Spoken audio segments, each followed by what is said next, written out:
Hello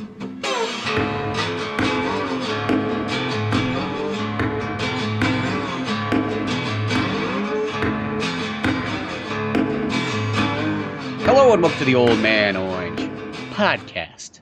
I'm Spencer Scott Holmes. I'm Ryan Dunigan, and I don't really know where we're starting it off at, but Spencer's wearing this really awesome Arnold Schwarzenegger tank top, total workout shirt. Has a picture of him from T2, and it says, "Come with me if you want to lift." And I was like, for a split second, I was like, man, I would like to have that shirt. But I was like, I don't work out nearly as much as you do. I mean, I ride a bike to work every day, but I mean, I'm not one of those people who's like, man, I gotta go pump some iron right now. And I feel like a total poser wearing that shirt. So my equivalent would be like, come with me if you want to like sit. And it would be like, and a picture of a guy riding a bicycle. Because, you know, what are you doing when you're bicycle? That's like, you're sitting down, but working out.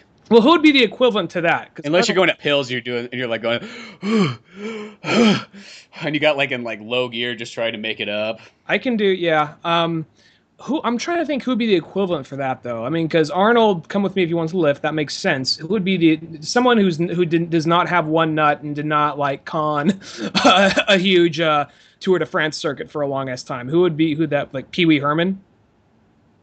Well, he's always he's moving a lot. I guess that is true. He's like the other bike legend. There's that one scene in Pee Wee's Big Adventure. It's just that big long bike scene.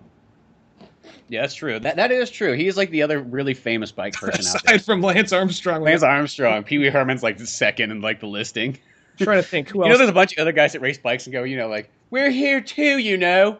Don't fucking forget about us. Or I've been riding a bike much longer than Pee Wee fucking Herman. I guess you also got, well, who else is sort of famous? I guess going fictional here. We got Joseph Gordon-Levitt from the Bike movie, which I never saw. But yeah, I guess there's that Bike movie. Premium Rush or something. It's all like, look how badass bike messengers are. James Calafieri told me that movie is basically the Roadhouse for bike messengers. It's like there's a code between us bike messengers, you know, like he has to deliver something, but some mob guys like chasing him down, like, give me in the package. Like, sorry, man, it's in my contract. I never open the package. It always reaches its destination. You know?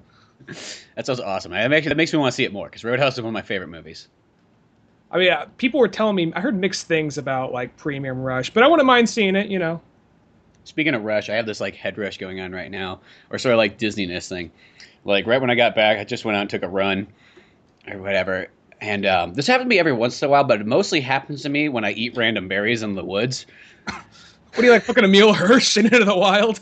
Yeah, something like that. Like, you're out jogging, and then like there's all these berry bushes on like my jog. So like sometimes I stop down there and I pick them out and stuff and eat them. But then every once in a while I get these really weird like head rushes from eating them, and then everything's kind of dizzy and it's weird.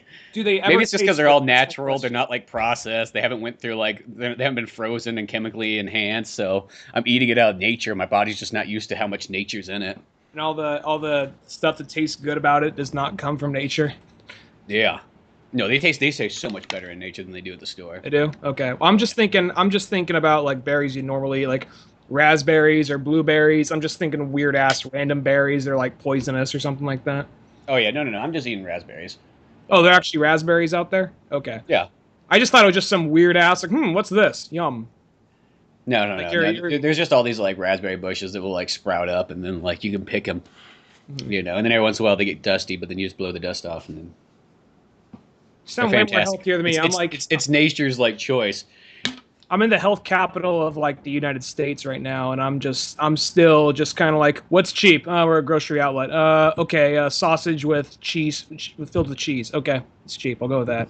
Now, do you like those sausages filled with cheese? I got kind of like mixed feelings about those. I know it's in every way. I mean, I'm not a religious person, but you know what I mean by this. It's a slant against God and all like natural and all like whatever however you look at it. But they're fucking good. But they are as though they're not like. It depends like on the cheese that's in them though, because some of them taste kind of weird. It's kind of like the sort of classier kind. It's like the British bangers filled with cheddar. So it's not like, you know, your standard like 7-Eleven cheese-filled hot dogs, you know, you get with your 5-gallon drink. They're by no means good for you, but it has a British flag on it and they're white. So, it must be fancy. Huh. Okay, those are fine. I just always have the fear of the ones that have American cheese put into them. You know, I have a fear of a lot of American cheese things. Like anything that I know that has a high chance of having American cheese in it, sometimes I just avoid it altogether. Somebody could try to convince me, like, no, no, no, it's got pepper jack in it. But I'm like, are you sure? Are you sure? Don't be fucking lying to me. If I bite into it and there's American fucking cheese in there, I'm gonna flip a bitch and take this hot dog and shove it down your throat and be like, you told me it was pepper jack. Do you start like a turf war with the macaroni and cheese dinosaur? Like the macaroni and cheese dinosaur is going to like different like companies, almost like roughing them up like it's fucking like Goodfellas or like The Godfather. Like, our products is going in your fucking food, man. You know, you're not gonna tell them, but it's fucking going in. Oh, I don't know what it is. Just something about like if I know it's like sour cream too. It's like that's why like I get iffy about sometimes like when you get to some Tex-Mex restaurants and stuff, and you just like I have to make it really. You hate sour cream? Yeah, it's like no sour cream. Is there sour cream on this? Because I ain't fucking eating if there's sour cream. They're like, oh, that's It's just- do we put is on it there just extra? like- No, no, no, no, no. Whatever you do, just don't put sour cream. Anything but sour cream. There's literally Is except it for like- mayonnaise. That's the only other thing. It's like I got this fear against like white like creams. I hate mayo. I hate mayo. Hate That's- mayonnaise. I mean, hate sour cream. Hate I can tartar. tolerate. Are you just afraid someone jizzed in it? Like it's gonna just blend in or something? Yeah, see, there's that chance too. It's like not only do they all taste funky, it's like there's that high. You don't know the chance that difference. somebody could have been Someone fucking, could jizz this. I never know. It's not like it still tastes like shit either way. Ugh. Well, no, but like for me, I mean, sour cream. I never ask for it, but if it's in it, I'm like, I'll eat it. But mayo, anything mayo or mayo based, like tartars or mayo based sauce, any mayo based dressings. I'm just Caesar and fucking. I liked Caesar until once I literally found out. I mean, they're like, well, what's in this? Well, anchovy paste. I can get by that. What else? Mayo. No. You know, once I heard that, I mean, No, had no, no, no. no. Yeah. I think we're the only ones that really go to that, like, no, no. That was a really, when Revenge of the Sith came out, that was a really formative year. And I remember for like all of like 2000, once that movie came out in May, and like everybody in our group, whenever somebody said something someone else didn't agree with, we'd just be like, no, no, no. That's true. I've never met Like, anybody else who the quotes stroke? that line as much as like we did, or at all sometimes. Well, I don't think many people quote Revenge of the Sith that much in general, but the fact that it's that line, like, what's that? That sounds familiar. What's that from? Yeah. I know. Well, you know, Revenge of the Sith. I have to say that I think is my second favorite Star Wars movie. It sounds like a ballsy decision there, but I actually like that one quite a bit. I'll say this: not my second favorite. My favorite is the new trilogy, but It's my favorite of the new trilogy, but I actually say I think I like it more than 4 and 5. really, more than 5. More than 5 at least. I still love Empire. I still love. Oh, Empire. I like. Don't get me wrong. They're all mine, but Empire's probably my least favorite. I guess because that's the one that everyone talks about as being the best. So when you hear that so much, I mean, I'm just guessing here. Maybe I'm not trying to like put words in your mouth, but you do seem to have a little bit of kind of like, hey guys, that's good. Yeah, I know it's good. No, it's really good. Yeah, I know it's good. No, it's really good. Well, fine, fuck you. That's my least favorite one now. Is that kind of like? I do is have that to, if you tell me over and over that that's the best one, then sometimes it makes me go to a different decision. Fine. You know what? Fuck you. I'm all about the Ewoks. What now? You kind of go in the direction. Return of the Jedi is where it's at. I like any of them that start with an R, apparently. But you put an R in front of it, that's automatically my top category of Star Wars favorites. Yeah. But, no, I actually like when the last time I was watching my little Star Wars marathon, I'm like, you know what? I think Revenge of the Sith is fucking badass, and I think it actually outbeats like 4 and 5. And 5, I think the only thing Move the little thing flapper thing away from the microphone. Sorry.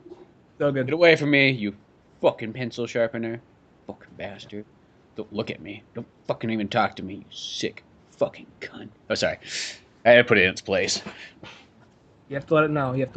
But no, tell it inanimate object who's boss. You were saying something about the movies, something regarding Star Wars. I don't know, my head's kind of still spinning. Like, I just got, like, I came So, back, like, walked the dogs, sure. and all of a sudden it was just, like, fucking heavy metal music kicked in, like, dun, dun, dun, dun, and I was like, whoa, and I had to hold onto the wall. I don't know how this happens. It just happens every once in a while when working out. Did you have that? It's like did it this feel weird, like, high your brain gets every once in a while where you just might get overloaded with dopamines or something. I'm not too sure how it works. I don't know the science. I'm not going to explain it. But did everything feel like it was? Every once in a while, I'll just get this really dizzy feel, and it's actually kind of cool. Does it feel like everything's kind of like rotoscope animation? You're in a muscle car flying through space right now, like the beginning of Heavy Metal. Yeah, I try to. No, I picture it like if I'm in heavy metal, I picture I'm like flying in like the B-25 bombers or whatever, going over, and I got that cool song like the dun dun dun dun dun, dun, dun, dun.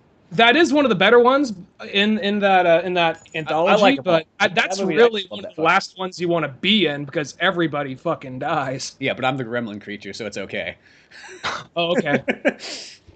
Well, in the original, it wasn't a gremlin creature, wasn't it? Like it was originally it was a gremlin, but then they changed it, and it was like an orb, and it just turned people into zombies within the planes. Isn't that what happened? Yeah, I just always think of it kind of since I know it originated as a gremlin, I just call it a gremlin.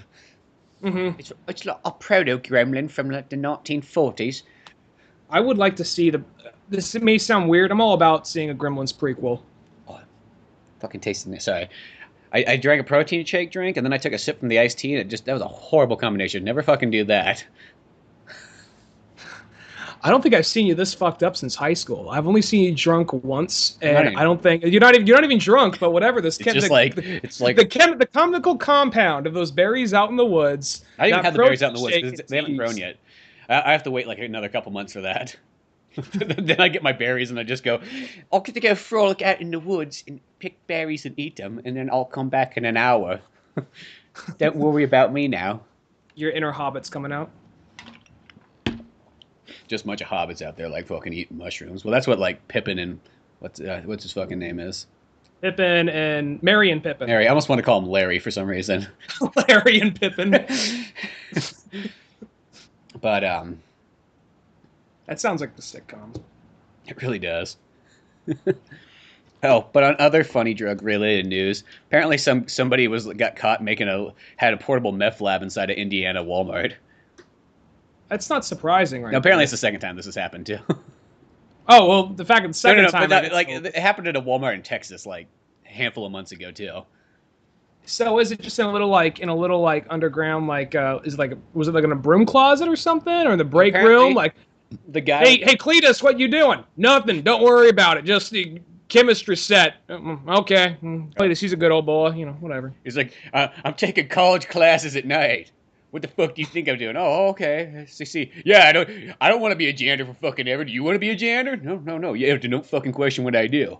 He's back there cooking his meth again. And don't tell Frank. Yeah, don't tell the manager. Fuck that guy. But want some meth? What? Nothing. Never mind. Go get back to work. But no, the guy, he carried all his crap like in his backpack, and he'd go into the bathroom in there and just start making meth in Walmart. Maybe it was a social thing, like he didn't like to make meth alone. He liked to kind of do it in public. Like this is like a meetups.com kind of thing. Looking for other meth enthusiasts. Just like you go in the bathroom, like, why are all the stalls fulfilled, and why does it smell so horrible in here? They're like, oh, that's just kind of like the communal like meth labs. When I went to, there's this one coffee shop I'd always go to in downtown Sonora because for a while I didn't have Wi-Fi where I lived. So if I wanted to just go work on something, I just go down in downtown Sonora for a while. This one coffee shop. The coffee shop was cool. There's this one meth head lady that would always come in there. She'd always mind her own business, but she just fucking reeked. And it wasn't like BO or anything. It was just chemicals. Like she was almost kind of like, she had like, maybe you've seen her around town. She literally had like these Joker like scars. Like she wore Band-Aids on both sides of her mouth.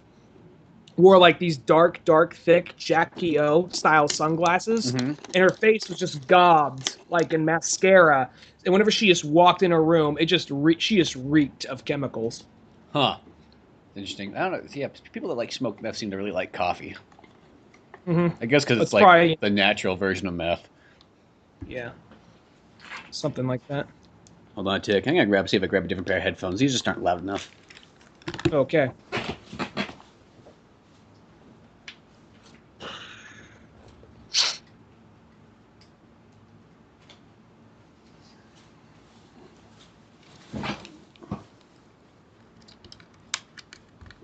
Bam. Okay. That work? Nah, whatever. Slightly better. Oh. I don't think by much.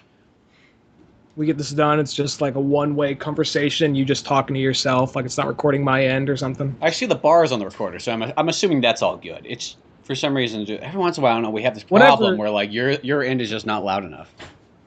Or we have that thing like Skype decides it's gonna like update right now, so it just knocks all the levels off or whatever.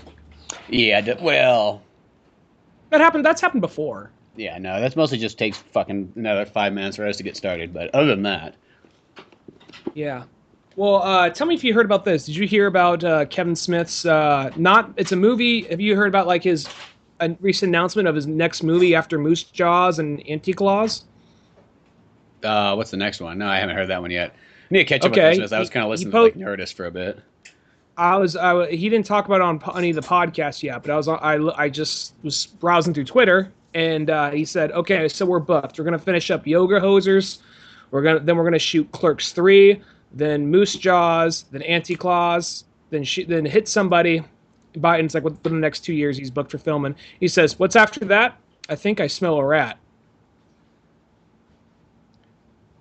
Like what? Ninja Turtles? I smell a rat. Kevin Smith. Mallrats. Oh, Mallrats.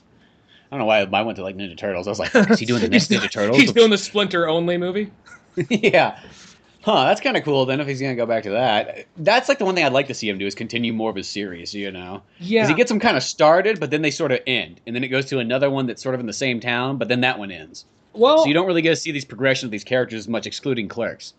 the only we saw a little bit of progression within like Jay and Silent Bob Strike Back, but it was all like a series of cameos. I guess that's the one that ultimately they all kind of tied each other together, but that's the one where it really ties them all together because everyone's kind of coming and going. I even think that it's a possibility. I mean, he's not credited as it, but Ben Affleck's cameo and Clerks 2, I think that could very well be Holden from like Chasing Amy right there. Yeah, I kind of think of it like that. So. Just because he has the little goatee and it's Ben Affleck, so why else would he have that goatee? Because you never really see that in any other movie. So why else would Ben Affleck just show up in that town? Yeah, why not? So that could happen. I don't really know what he's going to do. I mean, who knows? Sometimes Kevin Smith has a tendency to start speaking a lot, then it doesn't happen for a while, or it doesn't happen. But you know that happens once in a while. Gotta use that word "happens" just 3 times in one sentence. It's a fuck up. Anyway. Well, I think it's that kind of thing. It's like if he just goes announce it, it's like that just gets him a lot of hits on the internet. Mm-hmm. You know, it's that sort of thing. It keeps people like, you know, talking about it. Like, look, we're talking about it right now. Mm-hmm. So obviously it works, even if he doesn't do it, but it keeps giving him more exposure. Exactly. Regardless. So, I mean, well, whether or not he knows if he's kind of doing this like subliminal advertising, you know, he's probably just writing it down. But like that's sort of what it does is, you know, you just say something and then people start talking. That's why some like directors and stuff are kind of hidden because they don't say these things. And then all of a sudden they start working on stuff, and next thing you know, or mostly you don't even notice, and then like a trailer comes out, you're like, holy fuck, they just have a new movie coming out? I didn't hear anything about this. Well, I'm glad he's going back to making movies. I mean, it seemed like he was going back to that for a while, but I think for a while he was like, you know what, I'm done. But then he decided he's going to do Red State. Then he decided he was going to do, I'm going to do Clerks 3. Actually, I'm also going to do Hit Some. Then he just kind of went down this line. I guess he's kind of back into it now, so that's pretty cool. But I would say I don't really... A couple more Fat Man on Batman episodes out. That's all I'm asking for. There's not much, but that's it. He started doing like just a lot of audio commentaries with Mark Bernard recently. But I mean, like, more where he goes back and pulls out like artists and writers, voice actors, and writers, and so on, and starts interviewing them. Because that's my favorite podcast of all time. Is Fat Man on Batman. Two things I love: Kevin Smith and Batman. Mm-hmm. Same here. I'd like him to start doing that again too. Though I do want to say that I would like to step regarding as far as the Mallrats 2 thing goes. I'm not really. I mean, that's one of those things. I will see it regardless, and I'm sure it'll be good. But it's one of those things. Oh, that didn't really pop in my mind. I'm more curious because I don't really know what he's gonna do. Because he doesn't really seem to be the kind of guy who just makes a movie just for the fuck of it. He seems to make a movie because he really wants to say something or he really wants to prove something. So the fact that he's going to Mallrats 2 is a possibility. Because Clerks 3, I just assume what would happen is he would make Clerks 3, and that was probably the end of the View Askew universe for good. Uh-huh. That's what Jay and Silent Bob. That's what originally what Jay and Silent Bob was going to be. Then he revisited it with Clerks 2. Like, all right, here's the real final ending. And now he's come back to Clerks 3. I'm like, okay, so I guess now it's just more of maybe it's just a restarting. Like, I guess we're going to keep on going for a little while. So this sounds like some fan fiction here, but you know what I think would be an interesting one? I know it's kind of similar to Jay and Silent Bob, but a movie that just combined like all those like little like kind of stories together. So it was sort of a Mallrats, Clerks, Chasing Amy movie all in one, like where we focused on all like those characters, well, except for some of them. I don't know how we do because it would be fucking like the Parent Green Trap screen. It'd be with like green screen, yeah. with Jason Lee. But other than that, though, let's just disinclude that part of it. Just have it so it's like it's slightly off, like the Jason Lees when they're talking to each other. Well, like even South Park did like a nod to that, like and like when they had the good Cartman, when there's the Halloween special with the Evil Universe, when Good Cartman and Bad Cartman were both in the frame, they intentionally had the frame off just a little intentionally as a nod to Parent Trap. I like that. That's what I was thinking of. But I think that'd just be kind of cool, where maybe somehow, some way, all these characters they all interact throughout this entire movie. You know what I mean? Mm-hmm. I think you could do that. I mean, you could easily do that this day and age. I could see him. I'm not saying he will do this, but I mean, now he's at the point where he just I have an idea. Fuck it, I'm going for it. You know, because now he's at the point like, well, life's too short, so I'm just going to go for it and try and make this movie. It wouldn't surprise me the least bit if he did a weird what if and he took a handful of his favorite View Askew characters, locked them in the quick stop, and they had to fight off the zombie apocalypse. It would not surprise me the least bit if he went and made a movie like that by this point. Or even an animated one, sort of like kind of like a follow up to Jay and Silent Bob super groovy cartoon movie. For a while, he was talking about like his giant Jesus movie called Christzilla, and saying he was going to make that. Then it was rumored that was going to be an animated movie that he was going to direct, but that's kind of fallen off. I'm sure he'll come back to it, but that was kind of cool. The idea of a movie being based off a podcast, still like not Red State, like Tusk. Tusk. You know what'd be sweet is it's just to get the guy, I can't remember his name right now. Do you know the guy's name that did Jay and Silent Bob super groovy cartoon movie? Steve something. He actually has a podcast with another guy right on Smodcast Network. I found out about it yesterday. It's called Sketch. It's like something. It's like they're both animators, and I think Steve Stark. Him and I'll another check guy. that out. The other guy's name is Josh, and Steve Stark's kind of the more quiet one. I just listened to the first episode. I'll give it a few listens, but yeah. What episode are they on right now? I want to say it's fairly recent. They're like on episode like 40. So. Oh, well, it's fairly recent. They're on episode 40. Oh, never mind. I thought you said like episode 4. Well, I guess to me, 40 doesn't seem like a whole lot by this point. I'm used to jumping on a podcast and then being like 100 something in most of the time. So 40 doesn't seem like so far away. Yeah, well, 40 means it's probably been going on for about a year, give or take. Yeah. If they have one episode consecutive, that's pretty much about a year almost. You know, give or take a week or so off. But oh, okay, we'll have to check that out. That sounds like a pretty sweet one then. It's sketchy podcast or something like that. So. Well, I'll see it on Smodcast if I can't figure out what the title is. Mm-hmm. Huh, mine's kind of like, I've just been listening to a bunch of Rob Paulson's ones. Because his kind of like, they'll fill that void of like the Fat Man on Batman, because that's kind of what his show's like, except for it's with just voice actors and whatnot. I listened to like 2 episodes of that so far. I listened to Chris Hardwick one and the Stephen Bloom one. Yeah, the Chris Hardwick one's really good. You should listen to the Nolan North one. It's it's like episode 22 or something like that, but it's a really good one. Who's Nolan North? I forgot. He's like, him and Steve Bloom are like the 2 biggest like voice actors in video games and kind of animation and whatnot. He's the guy. His biggest thing's Uncharted. He's Drake. He's Drake. Nathan Drake. Okay. But he's in just a ton of other things. He's Raphael in the 2007 movie. That's a really underrated Ninja Turtles movie. I thought that was actually one of the better ones. That's my second favorite one. I like it a lot. The second one's still my favorite, but after that, I think that 2007 one, it's just so good, and the animation's fantastic, and just it's kind of nice to see a story that doesn't focus on Shredder. Yeah, exactly. That's why. I mean, the second one, the new one, like I walked out of like the new one that came out last year. I didn't even think it was all that bad. I was just so like, I don't know if I've ever been so like just like lukewarm on a movie. Like I didn't really have a whole lot to complain about, but I just wasn't wowed really that much. There was some cool stuff in it, but it just didn't really blow me away that much. Maybe I need to watch it again.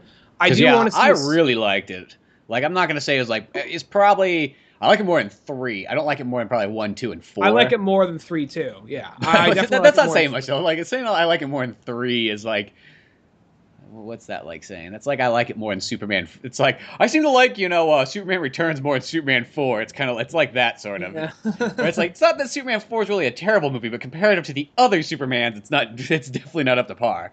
But that new one, I think mainly because like I just you just kind of get the Michael Bay, then you get Megan Fox, and you just kind of get all these things that almost seem like, and the Ninja Turtles are all CG, but it's in a live action movie. You get all these things that kind of like put it kind of downhill. That I think I walked into it just going, fuck it, let's just see what it is. Like I'm not going in there like, man, I hope it's Ninja Turtles 5. And then when just walking in there kind of with, I guess, slightly lower expectations, I was like, you know what, it was actually pretty fucking good. I mean, I guess I went in there with high expectations, so that was my thing. Because I heard, like, I just assumed, like, all right, Megan Fox aside, Michael Bay's only producing it, he's not directing it, so who knows, this might be all right, you know what I mean? I'm willing to give it a shot, and then I just went in there like, whatever, Yeah, but, I mean, as I said, not the grandest one. I mean, and, like, that one's kind of different, because that one's starting off, so they got to kind of throw Shredder in there. It's more that thing. It's like Shredder's like, he's one of the ones. He's an amazing villain. He's actually, I think, one of my, like, probably top 5, if not at least top 10 favorite villains of all times. But it's kind of that, it's just like the Joker, just like Lex Luthor. Amazing characters, but if you show them way too many times, then they just kind of get old quick. You gotta space it out with some other people. And that's what I think made, number 4 really sweet, is that we finally focus without Shredder.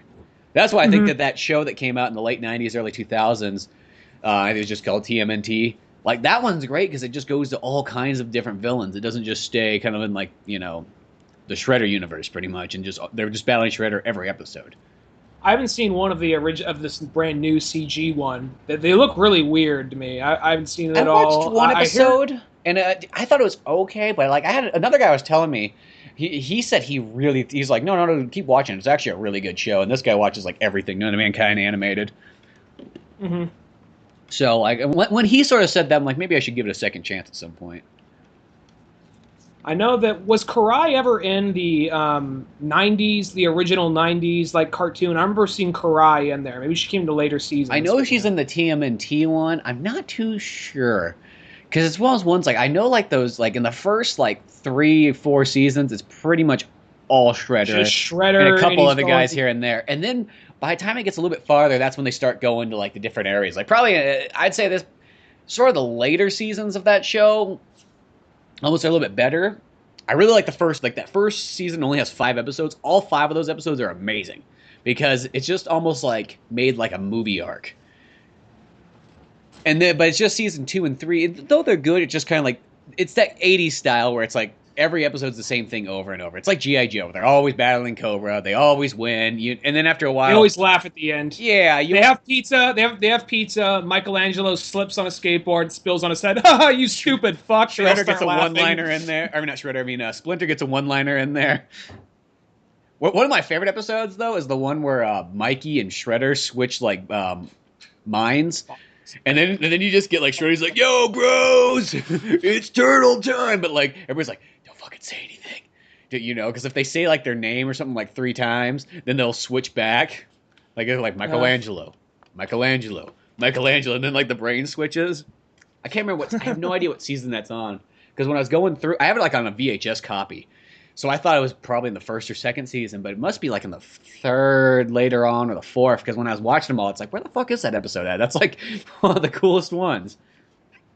That was like my favorite show. That was my life from probably like age 3 to age like 6.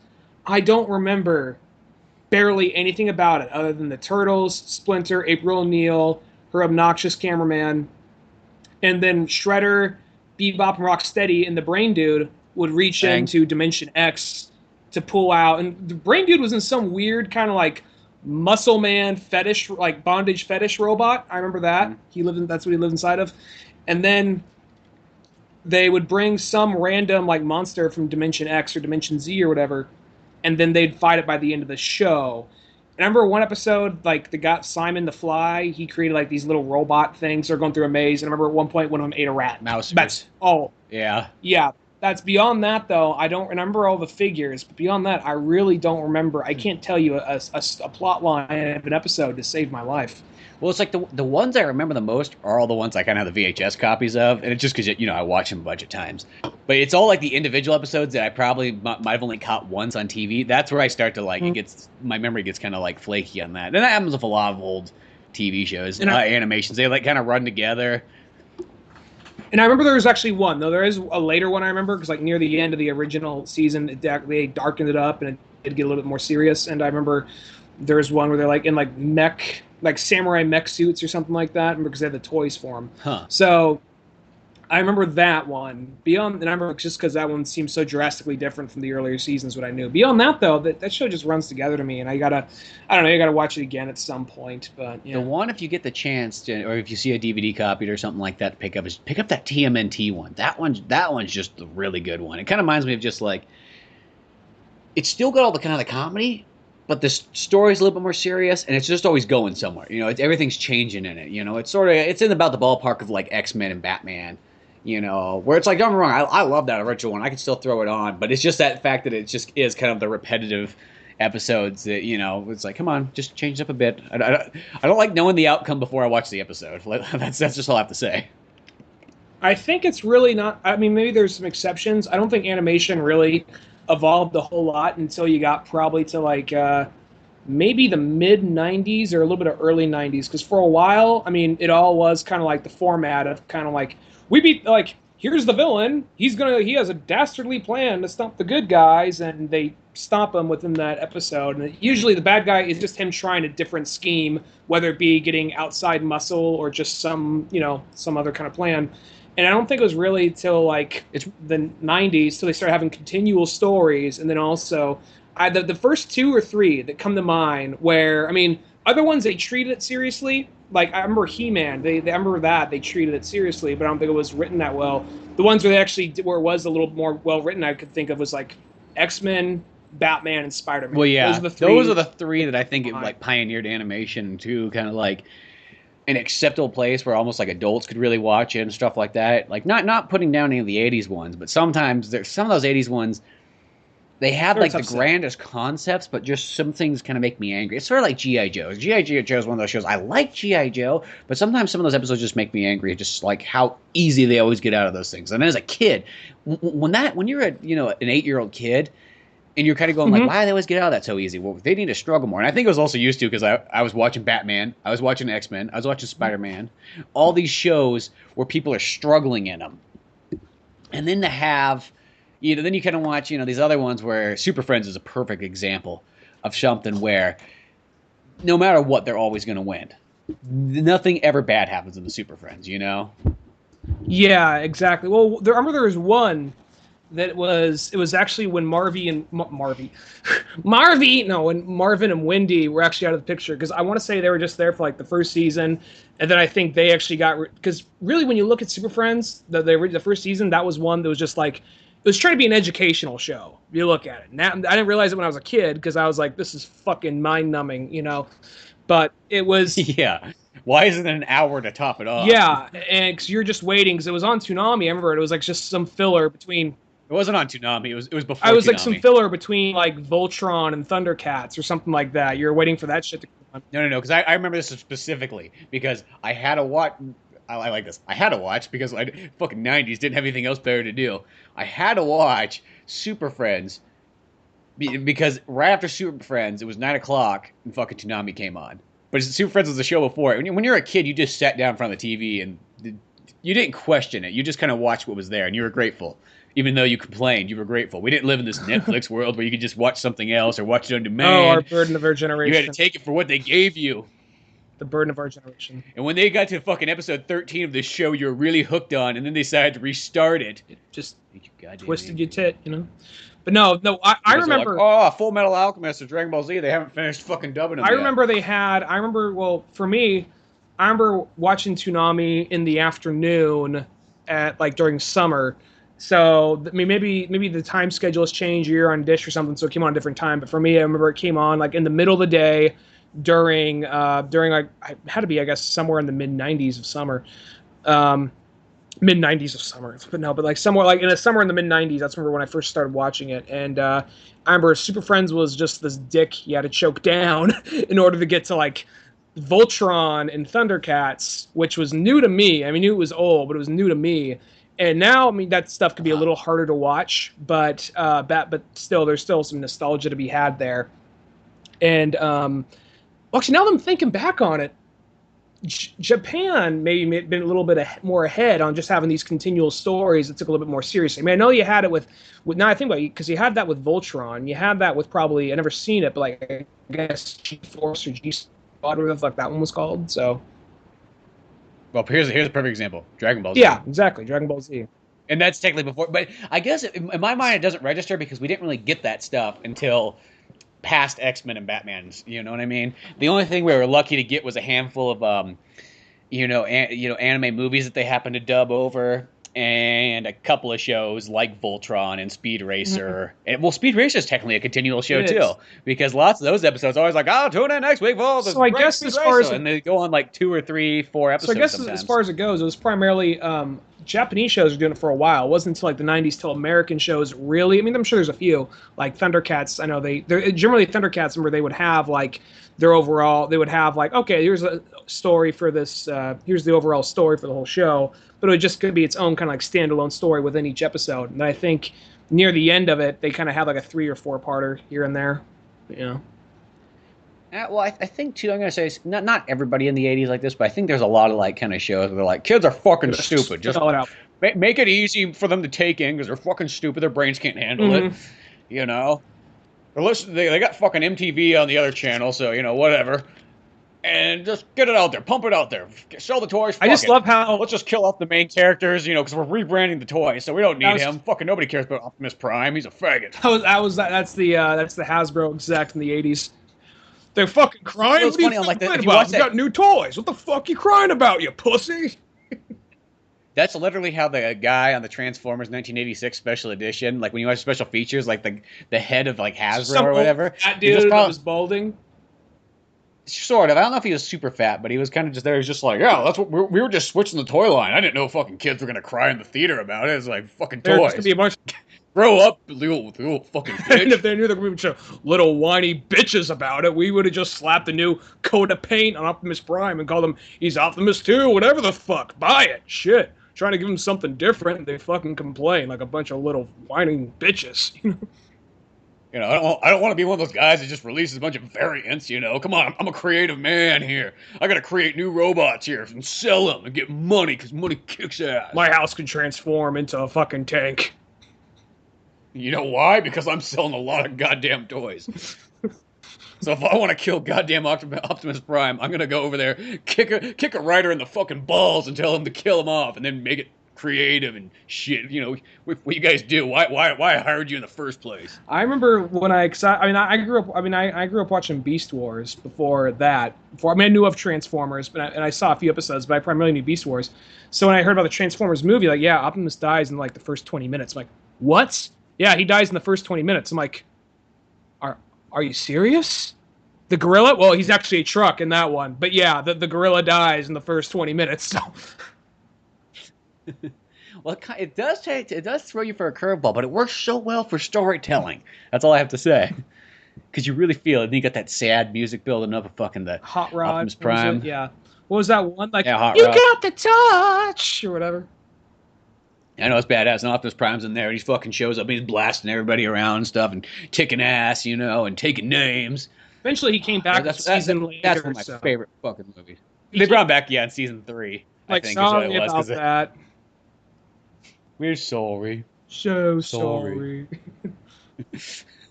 No, something I was going to say, we got off topic for a minute, but something I was going to say regarding like Superfriends, I want to say that started off as like they're trying to be educational to kids, because it was always kind of like, well, golly, sir, why are you like fucking like flooding the world? Like, because fish are dying. If fish die, then we're all fucked. Oh, well, people are fucked too. And like Spider and like Superman and Batman come in like, don't do that. That's wrong. You're right. Okay. Flips the lever. Hey, we all learned a fucking lesson today. That was kind of like every episode. And like then like Wonder Dog like slips on something, everyone points and laughs. Like, look at that stupid fucking dog. The end. And now I want to say that eventually they kind of caught on. Like, you know what? Let's just get rid of the fucking educational thing. And it's still not going to be that great of writing, but let's just focus in on the superheroes, because eventually they got rid of Marvin and Wendy, and it was like they had like Black Adam, they brought in Green Lantern. They all maybe had one line. It was still primarily, Batman and like Superman doing all the talking, but then the Legion of Doom too. But it wasn't really, it was still that whole kind of like, we're going to rob a bank. Fuck, it didn't work. Looks like we won again. Ha ha ha ha, Well, that's the part that used to bother me because even in like the other episodes where you pretty much when you get the Wonder Twins, that's when you know you got rid of like Marvin and Wendy. That was the middle ground, yeah, because you had Wonder Twins, then you had that's because I want to say there's four. There was Super Friends, then you had the one where they had the Wonder Twins instead of Marvin and Wendy, then you had the one where it was just the heroes that we all liked, and then they had the one where it was a bunch of them, including the Wonder Twins, and including like really oddball characters you wouldn't expect, like Plastic Man and Firestorm and Cyborg. And I can't remember, was that the Filmation one and not the Hanna-Barbera one? Because there's also the Filmation. That was all Hanna-Barbera. Because I remember. Okay, because there's also there's the Filmation like Justice League and the Batman one, or no, and then there's the Hanna-Barbera also had the Aquaman show in the '60s. Mm-hmm. There was actually an episode. There's a fantastic. They have like Adult Swim would do like these random like Hanna-Barbera shorts for a little while. And I guess the Wonder Twins, even though they make nods to them, they're owned by Hanna-Barbera. They're not real DC characters. So for a little because Hanna-Barbera is owned by Warner Brothers, so they technically are all back in the same world again. They had an episode in Smallville. They had an episode, the Wonder Twins. But there's this one episode of they had their own little mini show, but it was like making fun of everything. It was making fun of making fun of like the Wonder Twins, how they didn't know what they were doing. And there's like some hey, there's some campers over there. Let's go say hi. Like, oh no, our buddy Frank is gonna get eaten by a bear. You got to stop him. Don't worry, we're on it. And actually, the animation looks just like. I mean, it's a little cleaned up, but it looks like the art style animation just looks like the original show.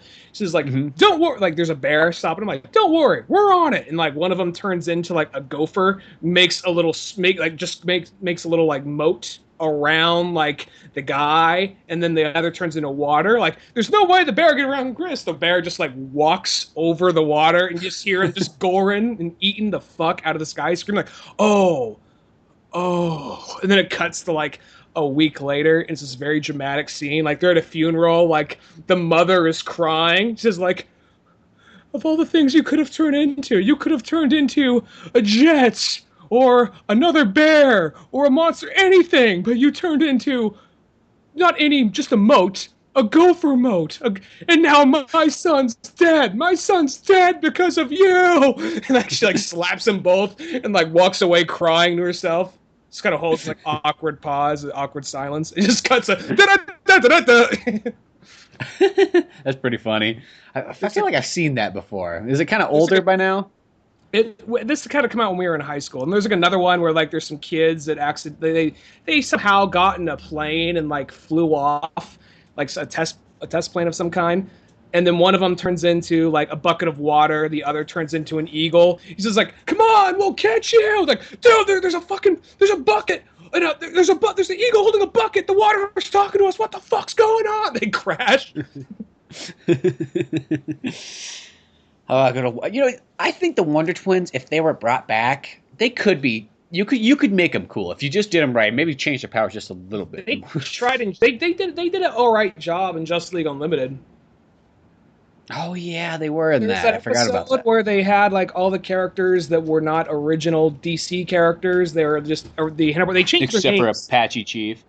They changed his name. His name was Long Shadow. It was Long Shadow. Well, Black Lightning. Maybe they adopted him into the DC universe, but it was like Black Lightning. Yeah, because Black Lightning didn't have his own TV. He didn't have his own TV show in the 90s. Maybe he. Oh, that was Static Shock. That was Static Shock. Oh, never mind. There was Black Lightning. Well, they look kind of similar. Yeah, they both have lightning in their title. Yeah, well, they both kind of have. They're both like black dudes, and they both have the blue and yellow kind of like color scheme going on. Yeah. I want to say like Static Shock was Millennium Comics, and that was like a branch off of DC, and they eventually merged the two. But no, there was Eastern Winds, which was the Asian dude who would turn into like a whirlwind. There was the Wonder Twins.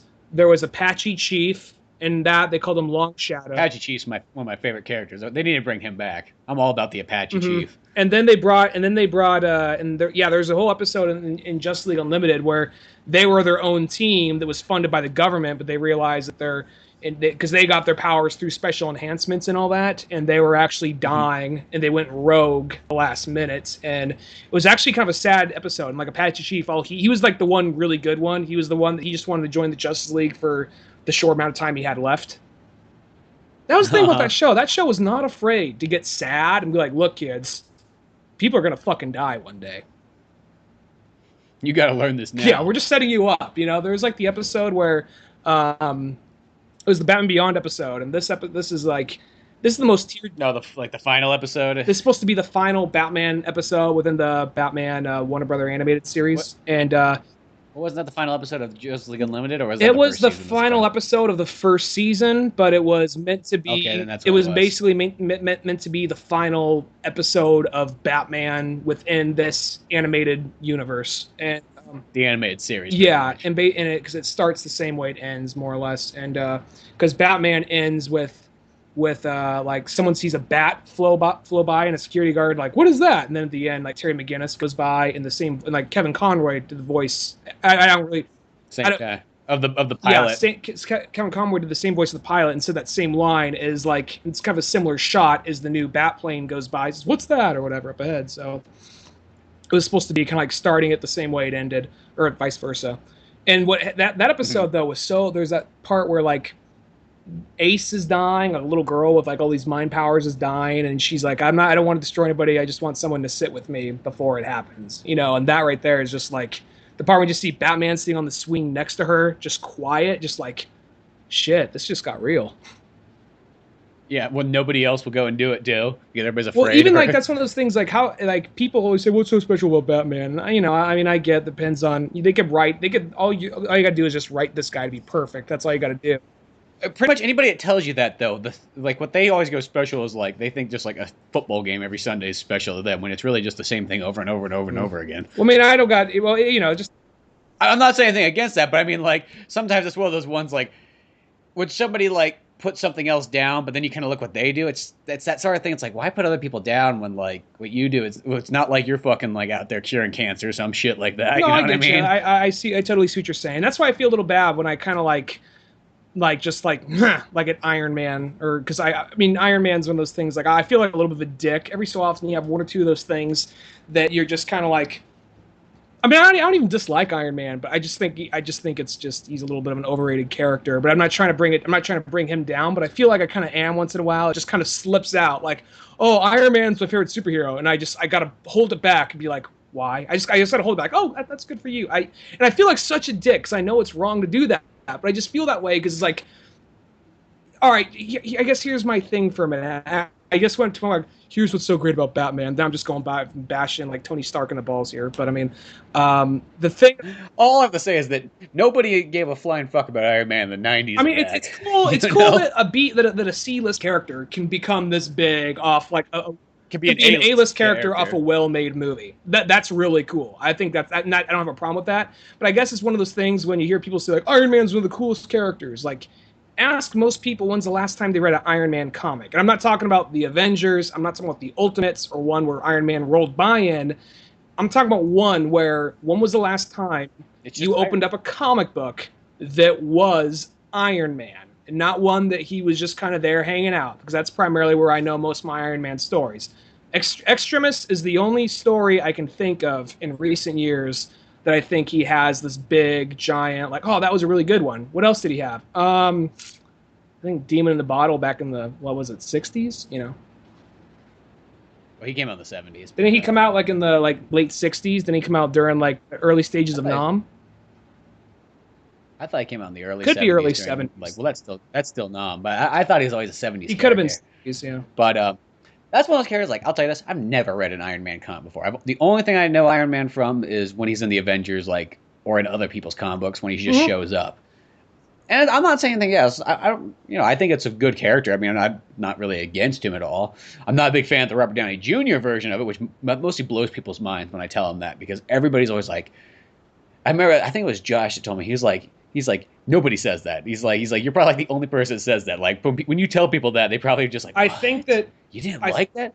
And it's just like, no, the way I remember Iron Man my whole life was that he wasn't a funny guy. He didn't like crack jokes or anything. He was actually a very serious character. And this comes because, when you're a kid, you only have so many issues. So whatever, like, out of like 500 issues you can pick, you only have about 3 of them. Those 3 issues tell you everything you know about these characters, right? So all I knew is I just had this issue where fucking Iron Man slamming down his hand, yelling at Captain America, and then everybody's just kind of like, dude, fucking Iron Man, just an emotional little bitch. Like, and then he's flying off. He's like, fuck you guys, man, fuck you. And then War Machine's just kind of stand there like, I can take his fucking job. Just saying. Just saying. I mean, like, fuck. What, you think he's like better than me or something like that? And Captain America's like, I don't care. Get the fuck out of here. Fucking little bitch. You're gonna cry. He's like literally crying, I think, in the issue too. Well, that right there, as far as like. So when I think about them, like, boy, there was nothing funny he said in that issue, and then the couple other ones I had too. He was a little bit more of a serious character. Now these are all like 80s issues. I think it's one of those things when maybe I'm wrong here, but I think it's one of those things when. All right, here's the thing about Iron Man. I think one of the reasons why maybe he had trouble kind of being the most popular character is they didn't make him the funny guy. He was because he did have drinking problems, he did have flaws, but he was like very kind of like.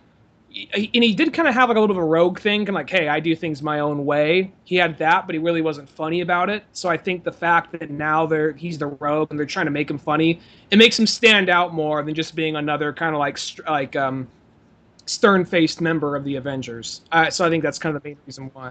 Well, I think this is kind of why, like in that issue I have, that they were kicking Iron Man out pretty much is just probably because he was the alcoholic and he was being the rogue and he was being a little bitch and then nobody liked him. Like, I think I don't know. I mean, the only thing I really know about Iron Man was primarily from just him stopping by in the Avengers and like Ultimates. He was flawed. Well, this was an Avengers comic. In the Ultimate series, he was flawed and he was kind of a smart aleck, but he wasn't really just like cracking a joke every few seconds. And he would be like, I do what I want. I'm drunk right now. Get back to me later. And so he did have a little bit of that, but they just amped up the funny for the movie. And and it's not even that I dislike those movies. I mean, I like 1. I think is a pretty good movie. 2's okay. 3 not as good as 1, but still a good movie. And then. I just think they're a little overrated. That's my only thing. Yeah, that's how I kind of feel too. It's like, it's not like I don't even dislike the movies. I enjoy them. I think that's what they are. They don't feel like movies like I have to go out and buy or anything like that. It's not like a Batman or a Superman. Mostly I'm always going to DC on these ones, but or an X-Men or something like that. It's just one of those ones where. Yeah, it's just, I don't know, it's like, I like the character, I think the reason why people like him a little bit more is... the plastic thing away from the microphone. Oh, sorry. He's realistic. I think that's what people like about him, in a sense. He's not... People seem to like characters that are a little bit more human. I mean, I guess that's one of the main reasons people like Batman so much. Sometimes people have a hard time taking people with powers. That's why mostly people that don't read comics religiously, mostly always go, I fucking hate Superman. He just is, like, all-powerful and stuff like that. And it's kind of like, well, if you read the comics... Aquaman, Wonder Woman are like just as strong as him. Shazam, it's like he's not like this god like people kind of make him out to be. I know in some things he is, but you know what I mean. I think the thing about Superman. Go ahead. Yeah. Or as I say, it's like one of those ones like they've toned him down since there was a period where he could just like I feel like going back in time to meeting Abraham Lincoln. Ooh, if I just move fast enough through the space-time continuum. I'm there. I can see all the molecules and all this kind of stuff and so on. Like in those 50s comics. But like once they kind of made him just like, okay, yes, he's super strong. Yes, he's got these powers. Yes, he's got this, but he's not like ridiculously like powerful, and he can't just fucking like time travel as quickly as possible and so on. Like that would take a lot of fucking effort. You know what I mean? Mm-hmm. I think it's fine. I think that now that I think the thing that makes him interesting now, it's 2 things. For a long time, it was like, watch him stop a bank robbery very easily. Watch him, like, grab a bomb and, like, eat it to, like, hide the explosion. Oh, that was easy. Wasn't that fun?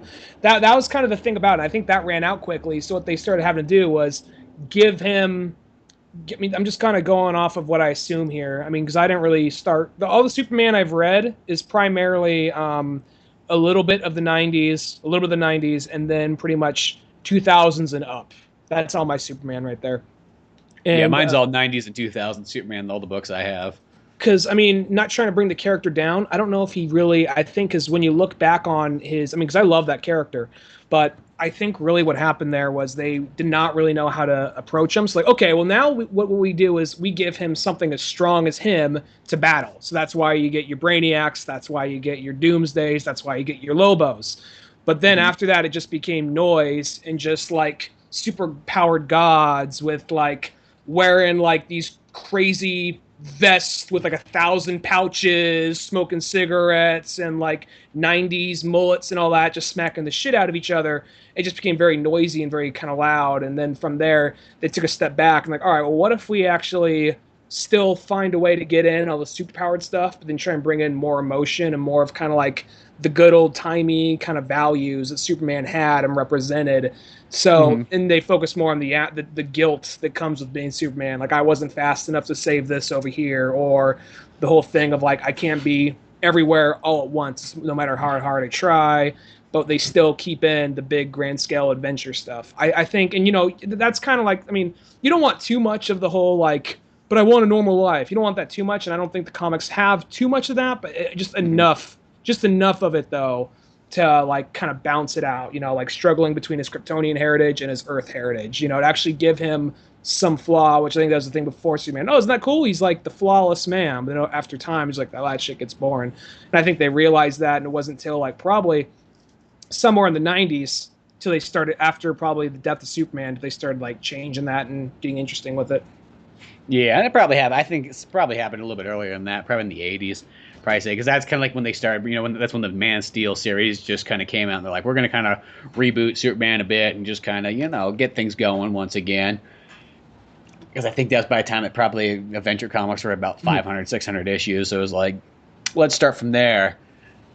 But, yeah, that's what I always feel. Whenever somebody tells me that, I'm like, I just assume that, like, you probably have never read a comic in, like, the last 25 years of Superman. Well, that's, you know, I understand that. I think when most people think is now you get a lot of like naysayers about like the more recent, like in like Man of Steel, whether you like the movie or not, you get a lot of people naysaying about that. And the thing is, I think so many people, when they think Superman, they just think of Christopher Reeve's Superman. I think that's all that really comes to mind. So to be like, why isn't it? Why? Where's the optimism? Where's the hope? Where's all that? And like, well, I think it's still there. It's just not so brightly in your face as it was before. They are trying to make something. You can't just, because I guess that's the double-edged sword with a character as old as that, is half the people are going to go, this isn't what I know. The other half are going to go like, wait, you're just rehashing the same bullshit. So I think it's a matter of trying to just find that balance. And I think a lot of people, no matter what, you're going to piss someone off with that. And I think, I mean, some of the complaints about Man of Steel I sort of understand, but for the most part, I don't even, because people say that movie's so dark and so brooding, and I didn't really think it was really all that dark. It's like the color palette was a little lower, but I did not really, and like it was a little bit more emotional and a little darker than previous Superman movies. For Superman movies, yeah, but in comparison to other comic book movies, I don't think the movie's nearly as dark as what people are making it out to be. I mean, no, definitely not. Fucking watch the Punisher Warzone or something if you want dark. I mean, yeah, you had like more people die. That was like probably the biggest body count you've ever had in a Superman movie, and you know that we've kind of beaten the whole kind of like he wasn't smashing into people. When two superpower gods battle in a city, shit happens. That happens all the time in the comics. So, but we beat that in the conversation like to death in Economicon. Yeah. But anyway, but as far as that goes, I just think that people are a little too picky on that, and I don't know. I think they just know Christopher Reeve Superman, and that's all they really go off of. Yeah, that, and then I would just think just kind of like the classic sense of Superman, almost like, you know, the Fleischer cartoons. And I think that gets kind of stuck in people's brain, like kind of what Superman's all about. And then if you do go out and like pick up the comics, you realize that there's a lot going on. And then you also realize too, by looking at the other characters around him, that, you know, as I said, Aquaman's just as strong as Superman. Wonder Woman's just as strong as Superman. Fucking Shazam's just as strong as Superman.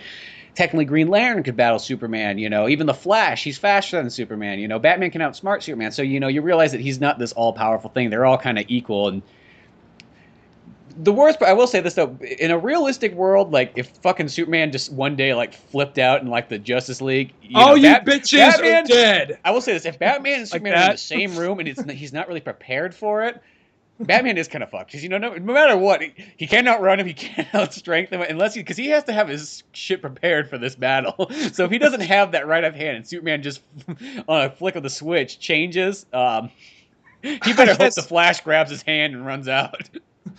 Like they just walk into like the Justice League meeting. He's like, "Hey, what's up?" He just like laser beams someone's legs off, like super speeds over there, like grabs him by the neck. He says like, "That was my yogurt in the fridge, you fuck." Snaps his neck. I was thinking of something funny the other day. I was thinking, what if like an old 90-year-old man had the powers of Shazam, but instead of what he would do is when he said Shazam, he would turn into like a 10-year-old boy. Think of the havoc that a 90-year-old man could have turning into a 10-year-old boy. Would he still have the superpowers though of lightning and all that? No, sort of. I'm more just thinking of like it's almost like a reverse Shazam, but instead it's just a really old man turning into a kid. He's got the old man knowledge, but now he's fucking 10 years old again. That sounds kind of like Umbrella Academy character. I think 7 or not. His name. Yeah, that's right. They had a character like that sort of in there.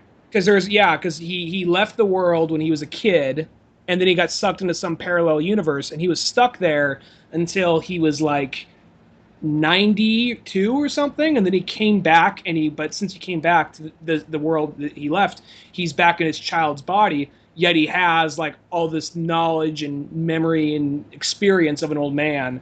So that character is pretty funny. I like that character a lot. He's a really interesting character too. Yeah. I think his name was 7 or 9. I think it's 6. I think his name is 6.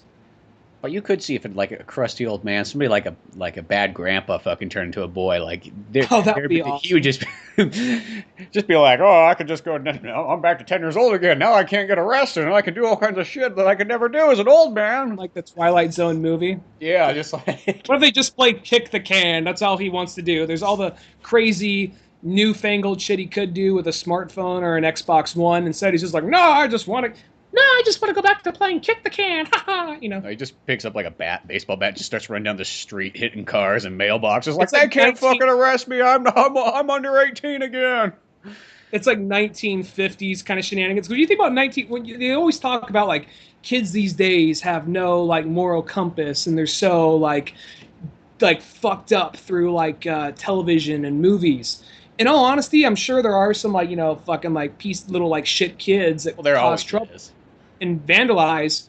But really, it's not really a staple of American youth as it was back then. Well, what do you guys do for fun? We fucking throw rocks at cars, or we ride by with a fucking baseball bat and knock mailboxes off. It's now like this day and age. Like, what do you do? Well, I guess the new version of that is just like trolls talking shit online. But beyond that, though. Yeah. I go and I tell directors that their movies fucking suck. It's like, oh, that's it? It's like an old person's like, that's all you do? Like, you don't, like, light dog poo on people's doors and knock on it, and then when they put it out, you laugh?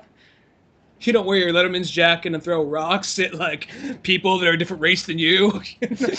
Or get tires and roll them down the hill and, like, see whose car they hit in, like, the neighborhoods? Come on! Like, that's the thing. I guess you could, like, totally, like, destroy your neighbor's car, like, oh, it's that Wilson boy again.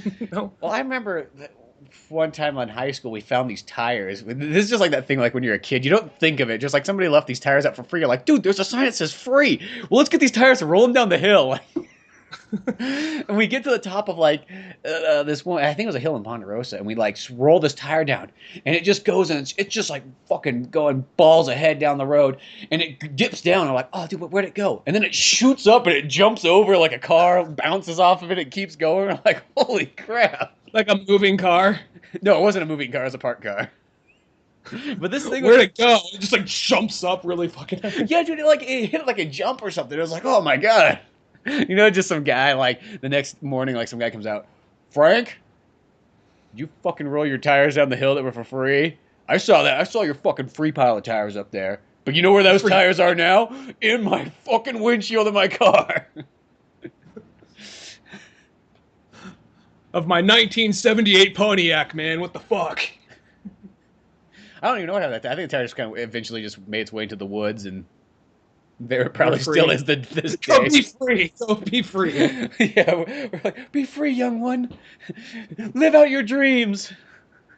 Just this montage, this tire rolling across country,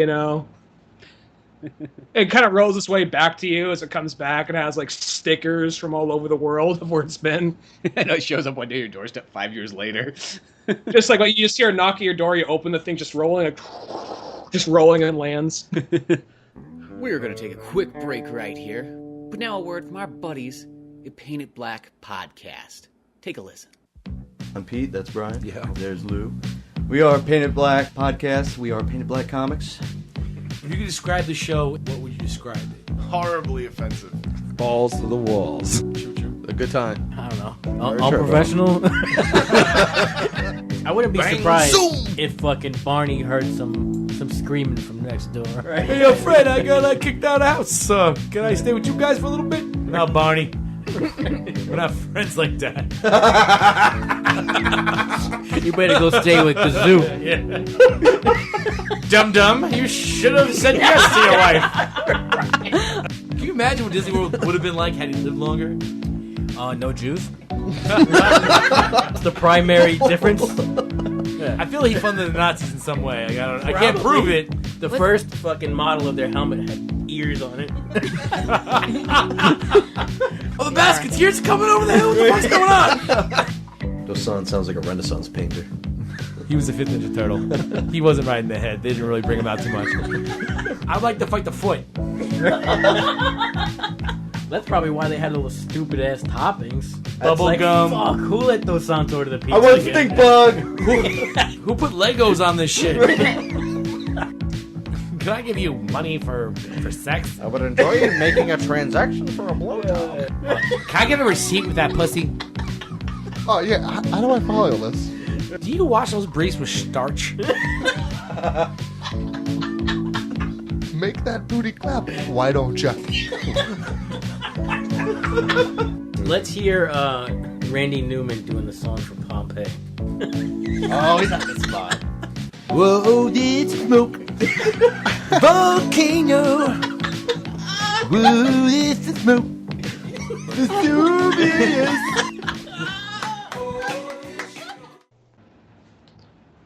Okay, I had to go free a spider really quickly. Okay, understandable. I appreciate that much more than just smashing it. I know. Just get like, you got to break free and go live your dreams in the world that's You're big singing, and you're bright. singing that to the spider as you're taking it to the window, but to him, the spider just sees this face looking at it, just going, just like, what the fuck is going on? He's gonna fucking eat me. Well, you know that like when you're ever any small creature in the woods, if something else picks you up, you're like, I'm gonna be fucking eaten, because that's all you know is like, either you eat it or it eats you. Yeah, Dog eat dog world out there. The minute it doesn't get eaten, it's probably like, whoa, what the fuck just happened? What the fuck just happened? That's probably gonna feel like aliens to like an animal. Like, guys do not believe this shit that happens. Because think of like, there can't be a very high mortality rate for a lot of bugs. They all gonna die like pretty quickly. Their friend might die the next day. It's like, guys. One of those things, the big, the fingery things, grabbed me. Just looked at me, then dropped me. They're probably like, those titans that walk around out there Yeah. in the world. Those titans, yeah, those things that come by and spray us with like evil mist that like kills our family. One of them just looked at me and didn't do nothing, just put me down. It was fucking weird. One saved me the other day. Like, the Titans never save anyone. The Titans kill us, Frank. The Titans kill us. Don't fucking trust the Titans. Just because there's just because there's a few good ones out there doesn't mean that they don't want to fucking smash you and eat you and do God knows what with you. Frank, you better fucking listen to me. Like, guys, we got to kill Frank. Frank, he's starting to worship the Titans. We can't allow that. We're already fighting a losing war against the Titans as is. He made friends with a Titan the other day.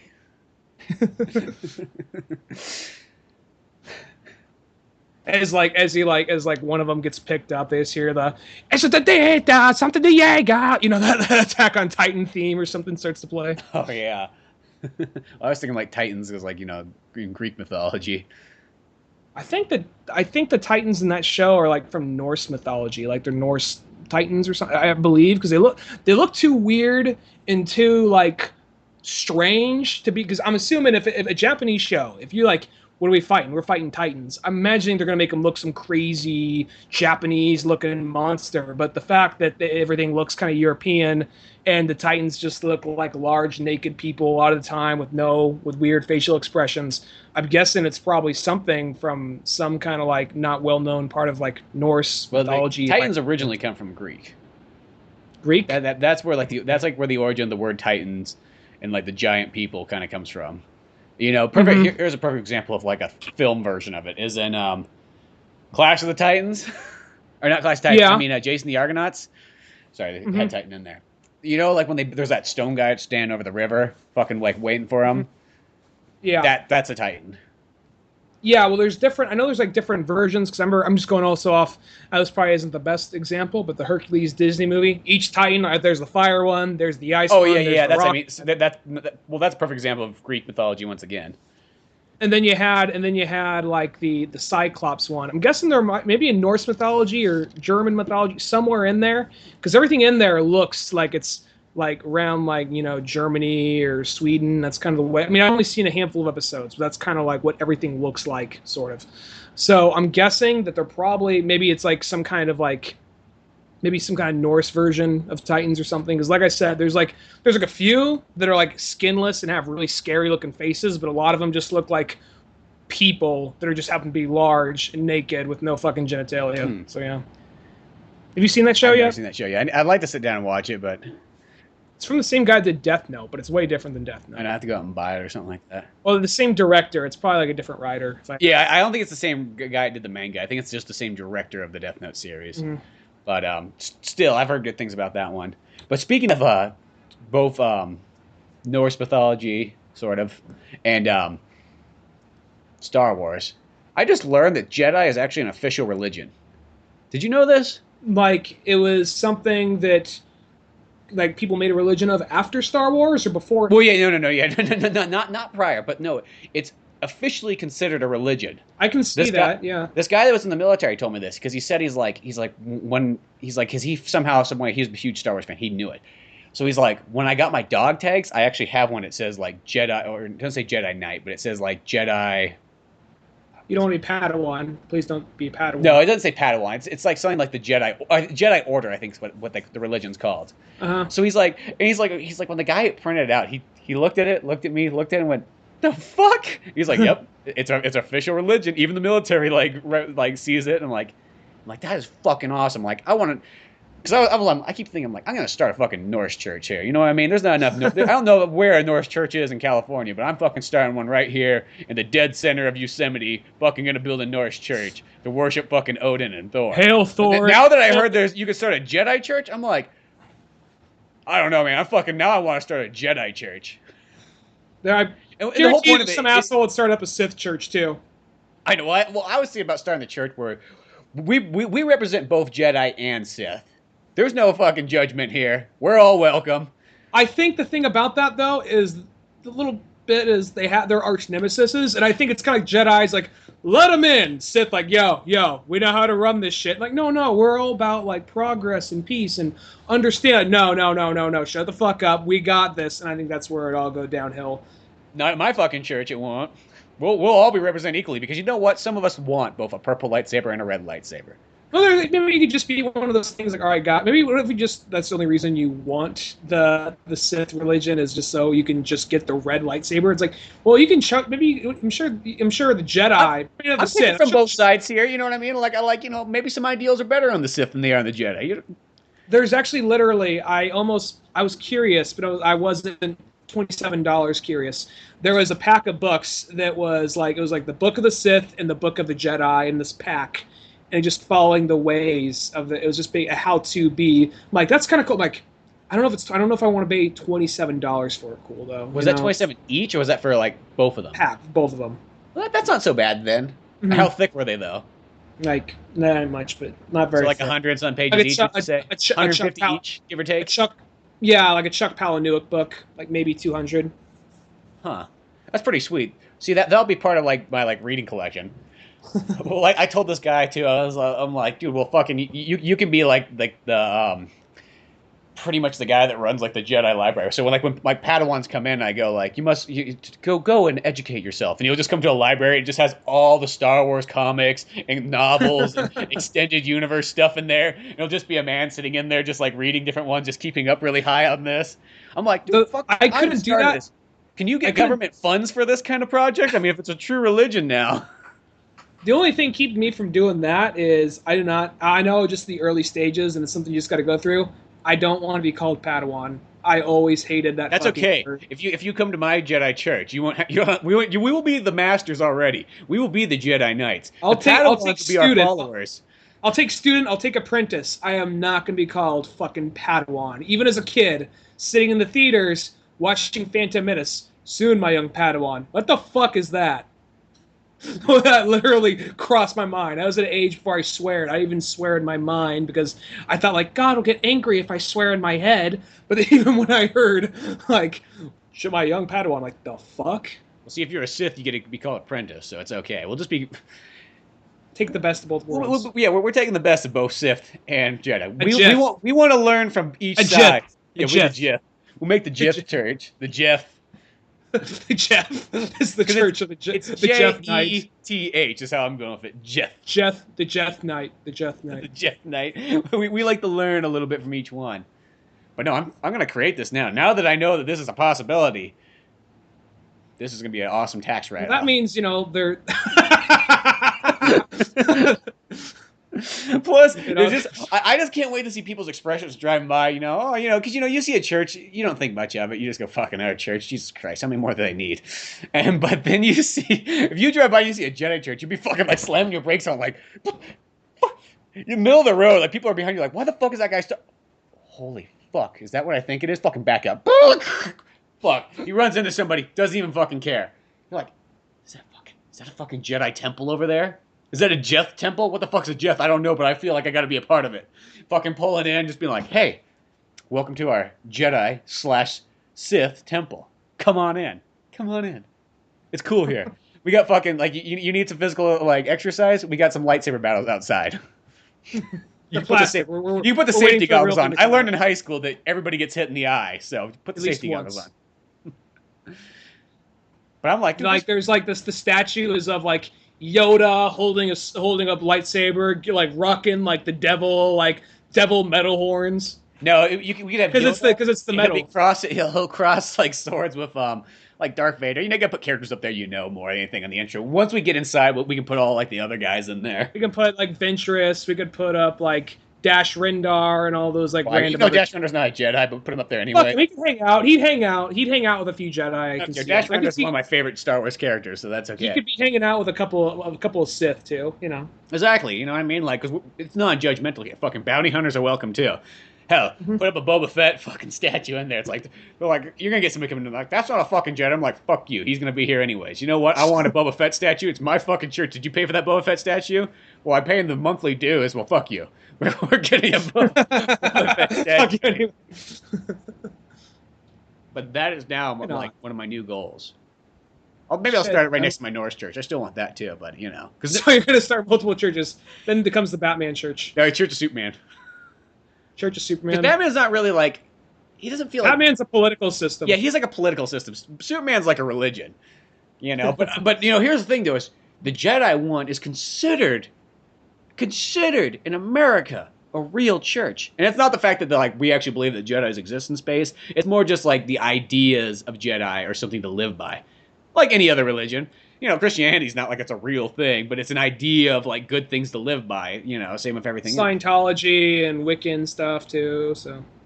I wonder if there's got to be, if that happens, there's got to be like the religion of the what are the Ridgehead people in Star Trek? Klingons. Oh, the Klingons. Oh yeah, there's got to be a Klingon. Because obviously, if they made Jedi, they probably have made something else. But I thought that was false because it's like Star Trek. Then again, though, Star Trek's all about like science and what's possible. Where Star Wars is a little bit of fantasy, so Star Trek could be a little bit more of kind of like. I don't know if they would have a church, because I don't know. I guess they're all like, we're not about religion, we're about progress in Star Trek. So maybe that one would just be like, oh yeah, there's our battle club. You got to wear this ridge head and fight with this double-sided sword thing. Yeah, well, yeah, club is not the same as like maybe I could still be a tax write-off. Who knows? It could be. I don't know. That's okay. Yeah. The Jedi Sith temple is what I'm going to make. Jeff. I don't know how. I'm not too sure yet, but I'm going to figure it out. And it's going to exist. And it's going to exist in an area where nobody expected it. Kickstarter? Yeah. Dude, that's what I should do. I should do fucking Kickstarter to make this. That's a grand idea. I had one successful Kickstarter project. I can make a temple now. Hashtag Jeth Knight. Jeth Knight, exactly.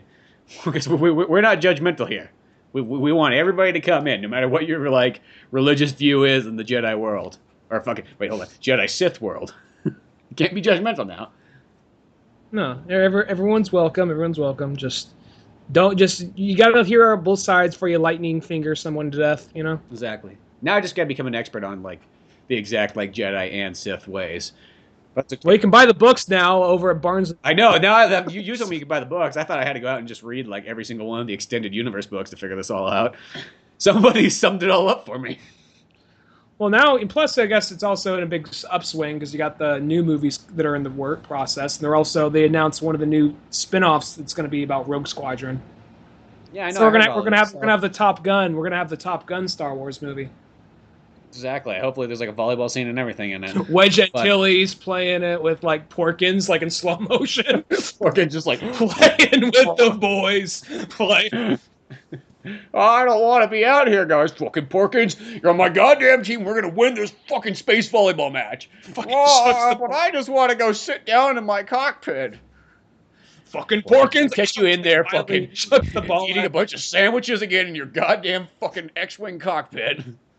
I am not taking you back to fucking Jedi Temple in Tuolumne County. I know that's like the most unlikely place they can put a fucking Jedi Temple, but here, you know what I mean? Come on, it just happens to be where we're gonna go. You know what I mean? It's got cheap real estate. Fuck. I like how Wedge Antilles talks like Beetlejuice. I don't know. Fucking just like, oh, don't beat me again. You'll get my hand, fat ass. You'll get my fucking hand. You'll get the wedge edge. Wedge edge. Oh. But no. I think the Jedi Temple's the way to go. Who would not want to be part of that religion? Think about it. If you knew that somebody set up a Jedi Temple, would you not just go there like with the already set up idea for religion? So like religions, probably Jewish people, believers of the Quran. Yeah, I know. That's what I mean. Like, and then next, you know, but anybody else, everyone who's undecided, this could be like if they're on the fence. Like, you know what, Jesus, he seemed cool, but I don't know about all that. The Quran seems a little strict. But you know what? I always did like Star Wars. Let's see what this is all about. That's what I mean, though. It's like it's a religion for people that don't give a fuck about the other religions. It's a place that you can go with people that are probably in the same boat as you. Go, everyone knows your name. Yeah, it's like Cheers. You just walk in like, hello, David. Oh, really fucking good. Man, they do know my name. They're good here. Boy, like, I've never even met these guys before, and they all know me, you know? I mean, there's a bar there and everything. Then it just becomes like the fucking Elk Lodge, and if we put a bar in there and just a bunch of, it's like people that get accepted into a Jedi club to go drink and fight. Instead of a moose head on the wall, it's like a fucking tauntaun head. Yeah. or Rancor. Yeah, there we go. That's what I was thinking of. I guess tauntaun head, because those things seem defenseless. Like that's like the that doesn't seem like you put up a lot of struggle. That's like going out and shooting a goat. It's just kind of like don't put that on your fucking wall. That's like cheating. You don't want to hurt Goat Yoshi. Come on, leave Goat Yoshi alone. Yeah. That thing basically is now. You look at it. It's basically, I didn't realize it till now. It's basically a goat lizard. So I don't know. Bill's like, bam, and just eat something. It's just the way that don't fucking shook your eggs at me, you goat. As you're like, it does like the little hover thing in the air, like. It's kind of what they do, because then they'll like jump up in your car and they're like, and then they land on the car and it's like, fucking stomping over. You're like, God damn it, you goat, get out of here. No one saw the fucking hand motions with the fucking sound. Just like his arms flaying up. Not like this. I wish it was a video and audio podcast. What about like a cop show, like Teddy and the Tauntaun? You know, it's like a total like in the downtown. It's like a total like Miami Vice, like 80s cop show. Everything about it is like 80s like cop show, but just one of them just happens to be a Tauntaun. What do you think, Tony? Like it's like it just freaked out to be there. Like that's a good point. We got to go question the witness. And it's just in the corner of the room, just like he's just like, you heard my partner. He's the nice one. You don't want to deal with me. Don't worry, Teddy. Don't worry. I'm getting to him. You know, it's just like he's got a little police uniform on and everything. With like a little like riot stick and fucking gun. You don't even know why he has it on. Just Like, I think I can just imagine like everybody's like talking to him as if he's actually a part of the narrative, but the thing is just more confused of where it is and what's going on. And of course, it's in Miami, so the thing's practically like dying because it's like it needs to be in snowy weather. Oh. Yeah, they have to like basically keep it in an ice box during night. It's kind of like Dracula, how he has to kind of like be in his own dirt, like when he goes to sleep at nighttime. They just keep like this ice coffin for him to go into. Now, if they pull it out, what if they pull him out like he doesn't want to? He's scared to come out. Just like they pull him out. Like, come on, we gotta catch that Mexican cartel guy today. Come on, Tawny. He's like running it. The thing's like fucking scared for dear life, running down like the main street of Miami, like just tramples. Like. It's got like a siren on its head.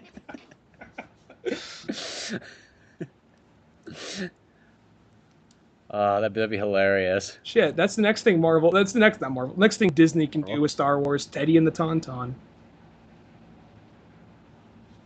Oh, dude, here we go.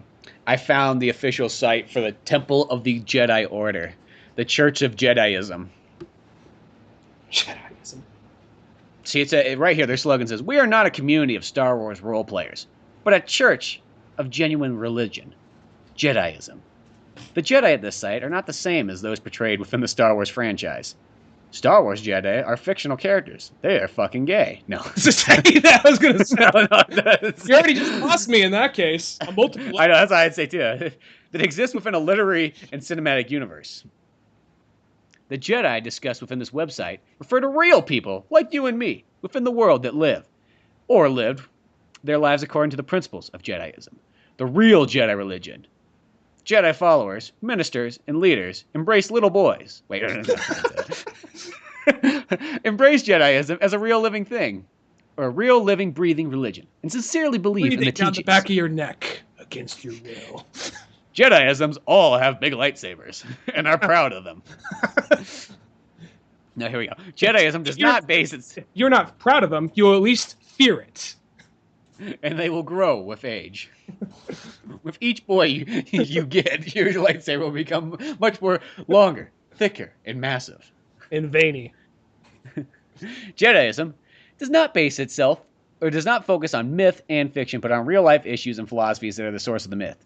Whether you want to become a Jedi, are a real Jedi looking for additional training, or just interested in learning about and discussing the Force, we're here for you. We believe in peace, justice, and the American way. Oh wait, not Superman's religion. No, we believe in peace, justice, love, learning, and benevolence. It's unlikely that the Jedi way conflicts with other beliefs and traditions. A Jedi at Temple of the Jedi Order follows the doctrine through a welcome and register and participating as a guest. If you wish to become a member, please register an account and follow these instructions.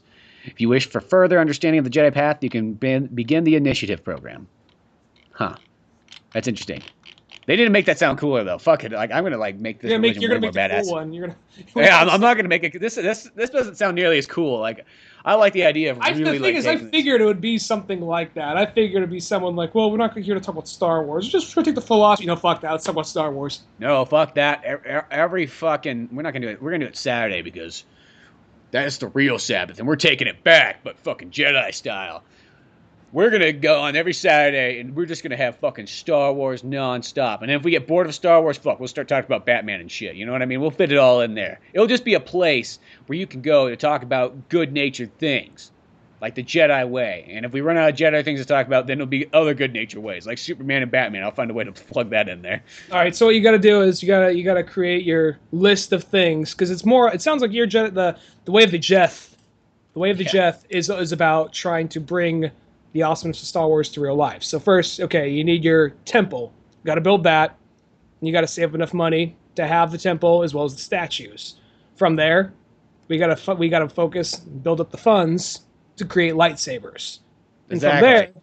From there, the most important, genetically engineer a real life Tauntaun. Because we gotta have that buddy cop. Because you're not gonna need security, and we gotta be more environmentally friendly. The world needs to be more environmentally friendly. We gotta do away with cars. We gotta start riding Tauntauns to work.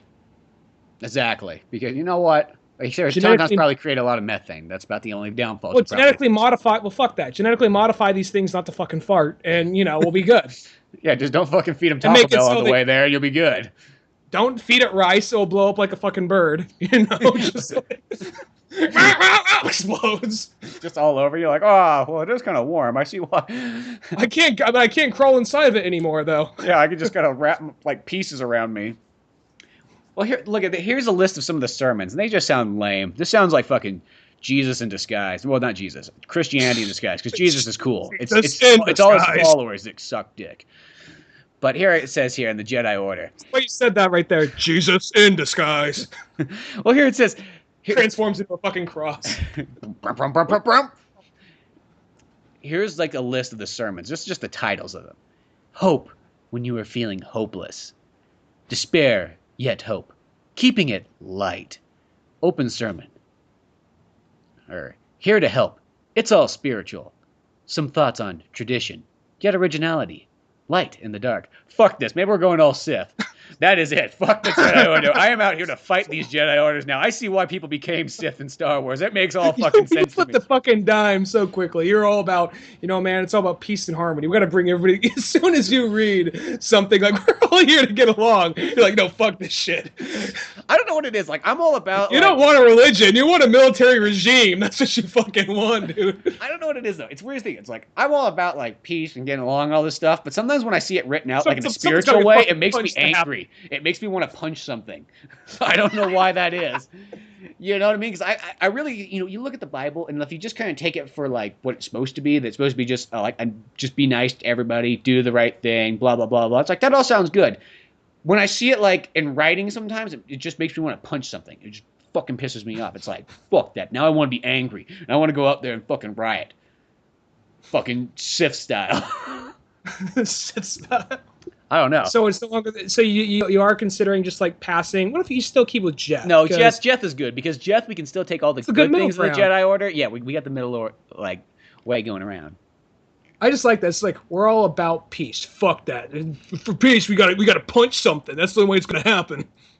You can't talk to peace. You gotta punch your way to peace. Yeah, exactly. Wait, fuck. Jeth's already a religion. Is it? I typed in Jeth religion, and there's a wiki page on it. Here we go. Jeth is the third month of the Nanakashashe calendar, which governs the activities with Shakism. This month coincides with May and June in the calendar. What the fuck is this thing? Oh, it's just a month then. Okay, it's not a religion. It just happens to appear on somebody else's fucking calendar. Okay. It's still free game then. It's still free. It's still me. There's Jethro. Fuck Jethro. Jethro Tull. Not Jethro Tull. Fuck Jethro. Yeah, fuck Jethro Tull. But, no one wants the jazz flute. Yeah, okay, so it's just the third month of a Hindu calendar. That's fine. it will confuse people at first, but once they get used to the name. That's only confuse people that, like, the moment we set up a church in India. They'll be like, why is this church representing the third month in our calendar? They're like, no, it's a Star Wars thing. The fuck is Star Wars? Fucking. Let me show you the most awesome thing ever made. And I'll be like, hey, welcome. Come to the Jeth Order, where we teach not only Jedi, but Sith, and let it bring together. We also have lightsabers. Would you like to write a tauntaun? Runs by in the background. I don't care. I wonder if there is a Sith church then, like an official Sith church. Probably not, because Sith hasn't been around long enough to be like... Satanism's real, so I'm guessing they probably had to go. I mean, I'm sure some asshole is trying to get up and start up the Sith church just for the fuck of it. Sith Order. Here's the Sith Order. Welcome to the Sith Order. That might be the book. Yeah, this website looks very homemade. It looked like my website probably, but that's okay. Someone went to GeoSites or something. Yeah, probably. Well, this one looks like it's a website from like 1998. And it's kind of hard to read because they got some like weird font going on. It's like that. This is just like a site for knowledge. That's cool though. It's like bright green text. No, it's like this like really thin kind of like sort of like the scarier looking text, but thin black text makes it hard to read, especially when it's against this kind of like grayish background. Mm. Here we go. The Journals of the Sith, Memoirs of a Monster, whatever that means. Downloads. Okay, well, there's some educational areas. Do you remember what that book was called that you said that was like the? I mean, I want to say it may have been called The Order of the Sith or something to that effect. I mean, it was like in a little 2-pack. I want to say there was, well, maybe been 3 books actually. Now that I think about it, I don't remember what the third one was, but there was like. Well, here's one called the Jedi Path. Does that Jedi sound about Path, right? maybe the Sith Path. Yeah, Order of the Sith, the Path of the Sith, something to that effect. The Jedi one was green. The Sith one was red. Shocking, right? Yeah, this Jedi one's blue. Maybe that's what it is. Were they hardcover? They're hardcover, yeah. Oh yeah, here we go. Here's the Book of the Sith. Oh, and here's the double one. They both hardcover. Well, they're $32 on Amazon, so that's a good deal wherever you found it. Oh, and then there's the Bounty Hunter book by Boba Fett. You know, the files that he wrote when he was on his mission. Oh, that's cool. I'd be more interested in that right there. I'd be interested in fucking hearing Boba Fett's about like talk about like just like his memoirs of like what he did throughout life, and you know how he had to deal with his father dying and realizing that his father was used for cloning and so on. Just, who am I? Like he's having like just an identity crisis. Just a picture of Boba Fett like sitting at the edge of a bed. Who am I? Am I real or am I a clone? Deep down, aren't we all clones? Is Ash so put it? I fell into a monster that looked like a scary-looking butthole, and somehow managed to get out thanks to someone who wrote a book of me getting out. I was supposed to die right there, but fans alone kept me alive. But good thing my jetpack finally kicked in. 20 minutes after the movie switched to somewhere else. I like that. There's all that expanded universe stuff. Like, I'm one of those people. I take it as like like Luke Scott. People say in the expanded universe, well, Luke Skywalker dies right here. This is how Leia dies. This is how Chewie died. I'm like, no. They don't die. They live. They live. The one thing I will take from the expanded universe, though, after the fact, no, Boba Fett lived. He just got out of there like 20 minutes after everybody left. Yeah, I know. I can believe Boba Fett lived. It's like that's. But as far as like, what were you saying? Like, Boba Fett's memoirs. Like, what if you just what if it's like letters, like almost like Civil War letters? Like, my dearest Marith, today I shot a man in the head. It was a hard bounty. I don't wish this upon any man, the grief I feel now, but my feelings for you keep me warm at night. It's like one of those kind of things. Wow, he's actually really good with his words. like the character that didn't talk much. I hope.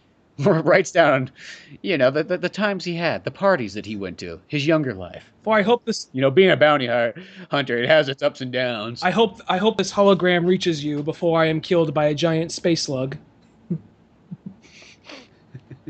Oh, in your heart, always, Boba.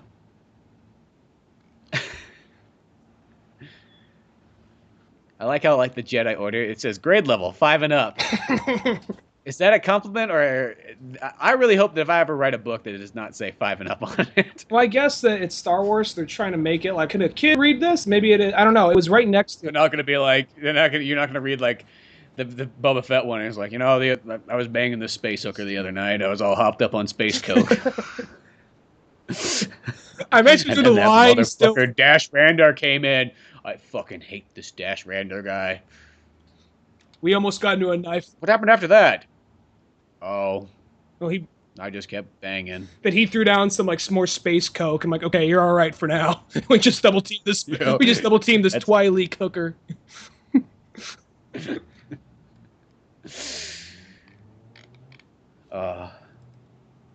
See that's what they should make the fucking Boba Fett movie like. It should be like kind of like this autobiography thing of just the life of being the everyday life of being a fucking bounty hunter. Don't make it like stylish or badass. Just make it like a Darren Aronofsky movie. Like he's just sitting at the edge of his bed, writing his memoirs. 3 o'clock in the morning, he's sitting there naked, but he's still wearing the helmet for some reason, just writing his memoirs. Some methed out space hooker. Like, Boba, come back to bed. Shut the fuck up. I'm in my own headspace right now. Make him older now. He's and what it's doing, he's writing his memoirs, and as he's writing it, we have flashbacks to those times. What would Dad want? He looks over to his right, over in the bathrooms, over in the space bathroom. There's a fucking noose hanging. Is today the day? Am I gonna do it tonight? What does it mean to be a bounty hunter? am I really being an asset to this world? I've questioned that my entire life. You know, I always did it for, you know, the money because I just kind of said I don't want to be a guy that makes sandwiches for the rest of my life. I gotta at least, you know, provide for what family I have. You see this like a little gerbil. Gerbil wears a helmet too. He's like, I love that gerbil. And I always want to make sure he had a very grand Cuddles life. Fett. I couldn't, you know, making sandwiches is just not a way to go It's through not it. a way to. That's like his one thing. We never see the gerbil because it's always like in a cage inside the slave one. But that's like what he's doing everything for that gerbil. He's surviving for this gerbil. Yeah, maybe the movie can end like the gerbil finally passes away. There's a very like touching moment, and then he looks up at the sky and goes, "Dad, I think it's time. I think it's time we reunite. Me, you, and Hoppy here." I was thinking Cuddles Fett. And he goes over. He stands on top of like the toilet and just puts the noose. And it's all sad and dark. He's still got As the soon as helmet you on. hear it's not just the quick snap. You actually see a little bit of struggle, Like struggling. just slowly Struggling. hangs there. And the camera just kind of stays like one shot there for like 5 minutes of just him hanging and slowly going And left. a slow pull away, and then "You're just a memory" starts to play. Just a memory like you used to be. Cut. Da-da-da-da-da-da-da-da-da-da. Abrupt cut to credits right there.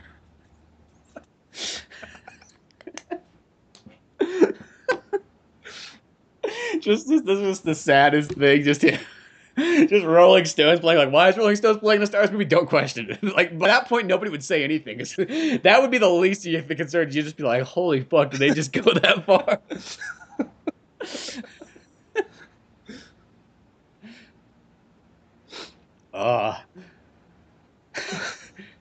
I just like the mini flashbacks, you know, him as a kid with like his dad and just being like, "Dad, you know, when are we gonna get out of this thing, son? We gotta I just gotta do these tests here, you know. They just gotta take some samples from me." Like, well, what kind of? Don't worry about it. Don't worry about it, Bobo. Like he has a special nickname for him or something stupid. Bob. Bobo. They just call me Boba. I mean, it's not that much different. I mean, my name already sounds fucking stupid. You just call me Boba, my normal name. It sounds cool when you say it together. It sounds kind of weird when you just say my first name. You know, you got a cool name. Django sounds neat when you say it by itself, but Boba, just by itself, I sound like I'm a fucking bear. I sound like I'm like a stuffed animal that like you hold on to at nighttime to like keep away the boogeyman. or a Vietnamese soft drink. I don't know. Yeah, one or the other. You could have like That's Or a okay. Vietnamese kid that fucking carries your luggage. Bobo, come on. Come here, Bobo. Bobo, put your hand in there. See if there's any gators inside that swamp. I don't know, Dr. Jones. I don't know. Oh, you want us to get us out of the situation, don't you? Well, I'm not putting my fucking hand down there, so, you know, I hired you for a Short reason. round two. You want your mom to live like a good life, right? You want that fucking nickel an hour to send back to her. Come on, short round three. Let's get us out of the situation. Like there's just a bunch of. He just goes through short Asian children.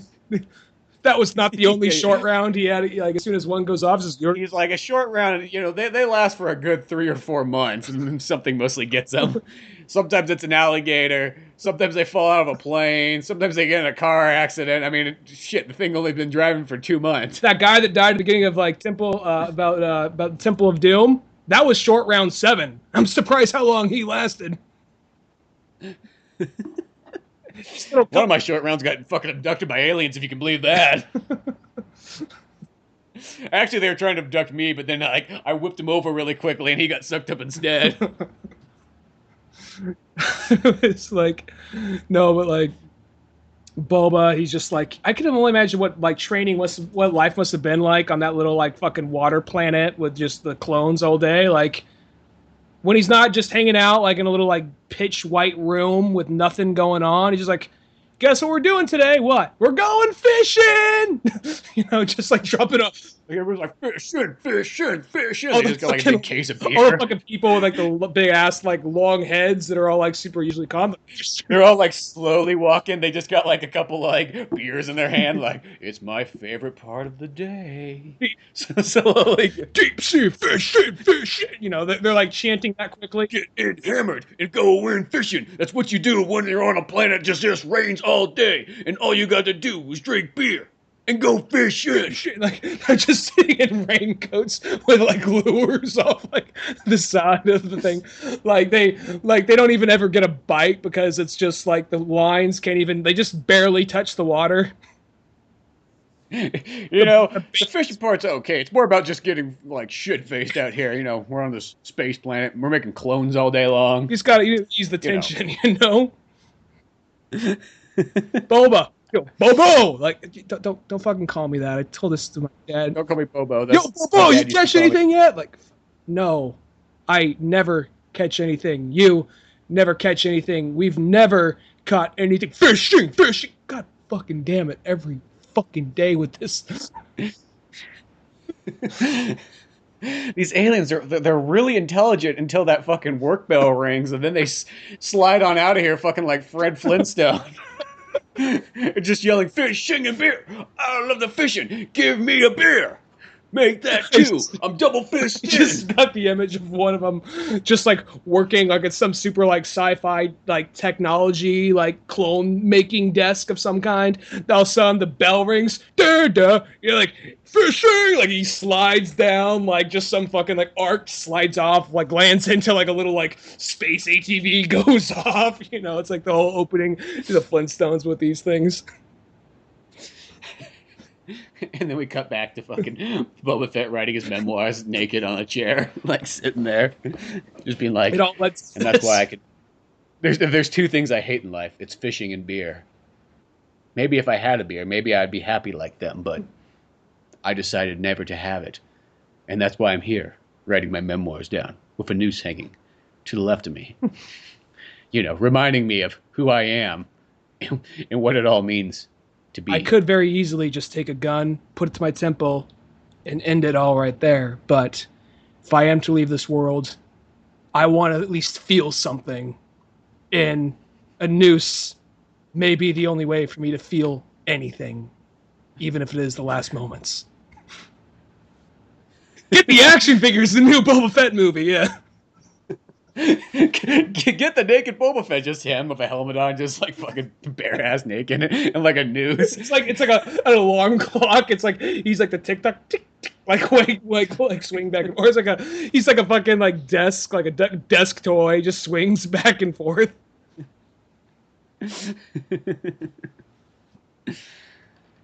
I would see that picture if that was the case. The Darren Aronofsky fucking Boba Fett movie. The emotion. Maybe this has gone beyond Darren Aronofsky. This has gone somewhere else. No, yeah, this is kind of like that next level.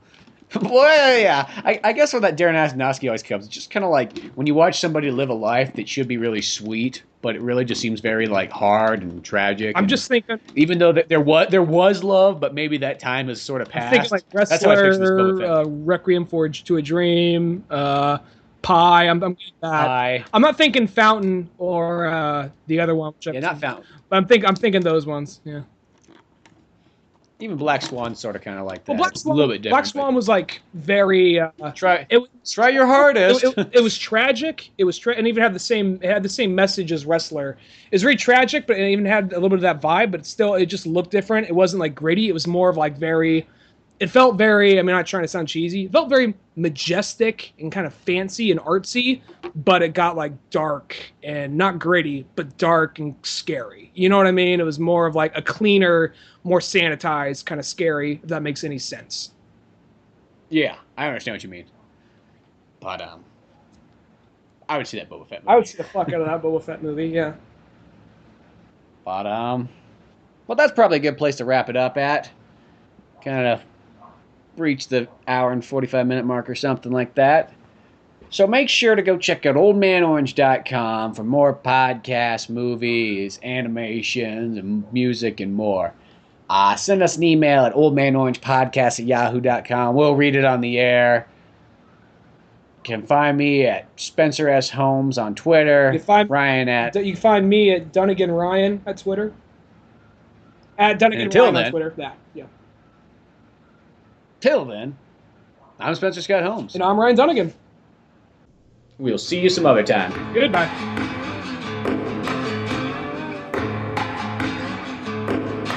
Thanks for listening to the Old Man Orange podcast. Check out our website at oldmanorange.com for even more podcasts, cartoons, videos, music, and more. Send us an email at oldmanorange.podcast@yahoo.com. Be sure to subscribe, share, rate, and review us on iTunes, Podomatic, or any of the other fine sites we might be located on. And if you want to help out even more, click on the Amazon or GameStop links on our webpage before you make any purchases there. It won't cost you a penny, but it sends us a little something our way. Thanks again, and tune in next week for more Old Man Orange Podcast.